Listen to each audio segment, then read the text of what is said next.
राष्ट्रीय hate speech विरोधी दिवस है। हेट स्पीच, नफरती भाषण, घृणास्पद भाषण जिसमें घृणा भरी हुई है।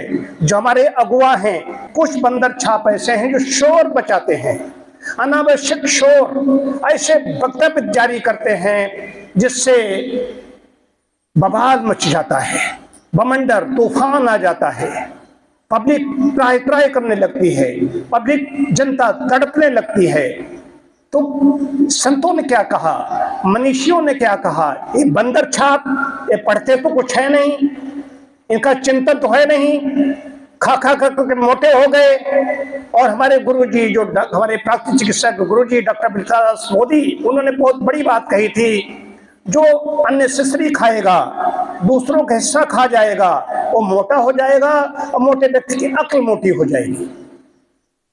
तो एक कम अक्ल के लोग हैं। आप देखिए क्या हो क्या रहा है, उसका सिर्फ वो वोट की खातिर ऐसा करते हैं। हर संप्रदाय में ऐसा भरा पड़ा हुआ है, क्योंकि उन्होंने शास्त्रों का शास्त्र सम्मत नहीं, क्योंकि जब बोलेंगे तो बोलने में वाणी के प्रति न्याय करेंगे। वाणी कैसी होनी चाहिए, बचने की दरिद्रता, वाणी के हम दरिद्र क्यों हो, बाकी तो दरिद्र हो, तुम खिला नहीं सकते, पहना नहीं सकते, कहने के लिए लगता है कि ये सब यही कर रहे हैं, ये लोग नहीं कर रहे हैं। सच्चाई देखा या माल ये खा रहे हैं और पब्लिक सिर्फ बरगलाते रहते हैं। तो वाणी कैसी होनी चाहिए। अब आप कहो कि आपको जो आपके अगुआ हैं, कौन उसका भाषण ऐसा देता है जिसकी वाणी सुनने लायक है, जिसमें प्रवचन हो रहे हैं। आप जाइए, आचार्यों को सुनिए, शंकराचार्य को सुनिए, संत महात्माओं को सुनिए, उनसे तो आपको कुछ मिलेगा। वाणी ऐसी बोलिए मन का आपा खोए, और उनको शीतल करे आप हो शीतल होए, ये कहा गया है। वाणी पर बहुत कुछ लिखा है। इतिहास साक्षी है कि शब्दों ने जोड़ा भी है, शब्दों ने तोड़ा भी है। समाज में विघटन हो गया इन शब्दों की वजह से।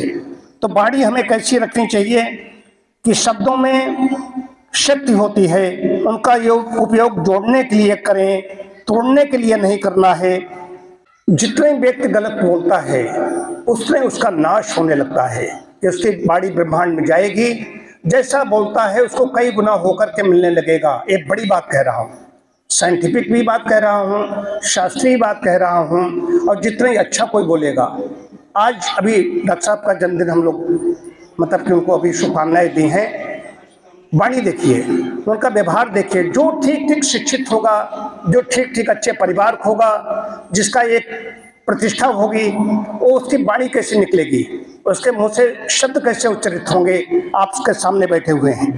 ये भी आज मैं इस वीडियो में कोट कर रहा हूँ। दूसरी चीज क्या, वेद हमारा कह ही रहा है, लेकिन एक जो कहावत में है, हालांकि दुआ है, कागा काको धन हरे, कोयल काको दे, मीठे बोल सुनाए के जग अपनों कर ले।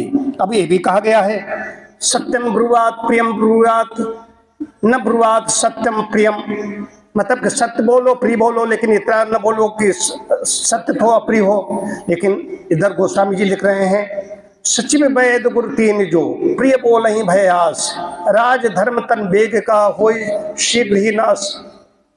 तो सचिव है, वैद्य है, गुरु है, अगर मीठा मीठा ठकुर स्वाति करने लगा होगा, डायबिटिक व्यक्ति है, चिकित्सक से कहा कि रसगुल्ला खा लेगा, हाँ ठीक खा लेना, आप तो राजा महाराजा है। राजा महाराजा नहीं, शरीर के नियम है आप पर लागू पड़ते हैं। आप कितनी बड़ी विश्व की तोप हो सकते हो, लेकिन नियम लागू होंगे। वहाँ पर अगर चिकित्सक ठकुर स्वाति करेगा, मीठा मीठा बोलेगा तो नाश हो जाएगा। तो इनके लिए भी कहा गया, मीठा नहीं, भय के वशीभूत होकर के बोल रहा है तो नाश हो जाएगा, ये भी कहा। फिर गीता में भी कहा है, अनुद्वेग करम वाक्यम सत्यम प्रियहितम यत् स्वाध्यायाभ्यसनम चैव भांग्यम तपः स्मृतम। दूसरे के मन में उद्योग, बेचैन या परेशान न करने वाली, सत्य प्रिय, मीठी और हितकारी, लाभ पहुंचाने वाली बोलने की आदत तथा वेदों और शास्त्रों का अभ्यास, यही वाणी का तप कहा गया है। वाणी का तप कहा गया है। हिंसा वाणी से भी होती है, लेकिन न्याय की बात कही जाती है। बच्चे हैं घर में, बच्चे से कोई दुश्मनी नहीं होती, लेकिन माता है, पिता है, दादी दादा है, उनको डांटते भी हैं, प्रताड़ित भी करते हैं, इतना दंड देते हैं जो उसके लिए बर्दाश्त कर सके, इसलिए था कि वहां पर उसके प्रति न्याय हो रहा है। वाणी का मतलब कठोर बोला गया, तेज बोला गया नहीं, ये अनुशासन है। योग दर्शन की कक्षा इसमें चल रही, तो अनुशासन, अथ योगा अनुशासनम पहला ही सूत्र है, वहीं से प्रारंभ होता है। अनुशासन बिना काम नहीं चलता। तो यहाँ पर कहने का प्राय है, ऐसी वाणी मत बोलिए कि हम किसी को डांट भी रहे हैं तो वाणी के ऐसे दरिद्र हो जाए कि गाली मुंह से निकलने लगे। माता का सम्मान की बात आती है, गालियां जितनी हैं कि माताओं और बहनों को लेकर के ही हैं, कहीं पुरुष को लेकर के कोई गाली हो तो हमें बता दीजिए। सम्मान सभी करते हैं, एतनारस्त पूजनते की बात करते हैं। तो हमारे अगुआ किधर जा रहे हैं ये समझने की बात है। जब ये महाजन है, हमारे महाजन जो मालाएं जिनको पहनाते हो किधर लेकर जा रहे हैं, उनके आचरण से क्या महाजनों एन गतास पंथा कहा गया। जिधर बड़े लोग जाते हैं उधर रास्ता बन जाती थी। चल पड़े जिधर दो डगमग में, चल पड़े कोठ पगोसी और। तुम महाजनों एन गतास पंथा अर्थहीन हो चुका है, अच्छी तरह समझ लीजिए। अब महाजन आपको दिशा नहीं दे पा रहे हैं और स्वयं भ्रमित हैं, दिग्भ्रमित हैं। इसलिए कालिदास को बहुत पहले लिखना पड़ा। जब महाजन आपको दिशा न दे सके तो अपनी अंतरात्मा की आवाज को प्रमाण मानो। प्रमाणम अंतःकरण प्रवृत्तियाः, अपने अंदर झांको, वहां से नीरछी विवेक का जो हंसमन है आपको प्राप्त हो, उसके अनुसार आचरण करो। बात ये नहीं, ये जो कुछ हो रहा है इसमें राजनीति में आओगे, राजनीति पहले ब्रह्म नीति आती है, ब्रह्म नीति से लेकर सब कुछ गड़बड़। राजनीति द्वारा कृष्ण ने विश्व का कल्याण करना चाहा, लेकिन राजनीति अधूरी है। राजनीति कहती है था राजा तथा प्रजा, जैसा राजा होता है वैसी प्रजा हो जाती है। लेकिन नहीं, राजनीति पहले ब्रह्म नीति आती है। जिस प्रजा का मस्तिष्क विद्या द्वारा शुद्ध और परिष्कृत कर दिया गया है वही सही राजा का चयन करती है। ये भ्रष्ट प्रजा, भ्रष्टाचारी शासक चुनते चुनते स्वयं नष्ट हो जाती है।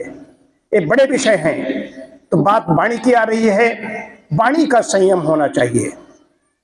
आप किसी को नाराज भी हो रहे हो, लेकिन वाणी असंयमित कैसे हो जाए, अमर्यादित कैसे हो जाए, असंसदीय जिसे कहा गया वाणी कैसे हो जाए। ये असंसदीय वाणी संसद में ही हो सकती है। हम लोगों को, हम सब समाज के लोग हैं, हम बंदर छाप नहीं हैं, इसलिए वाणी पर दृष्टि रखनी पड़ी होगी, कड़ी दृष्टि रखनी होगी।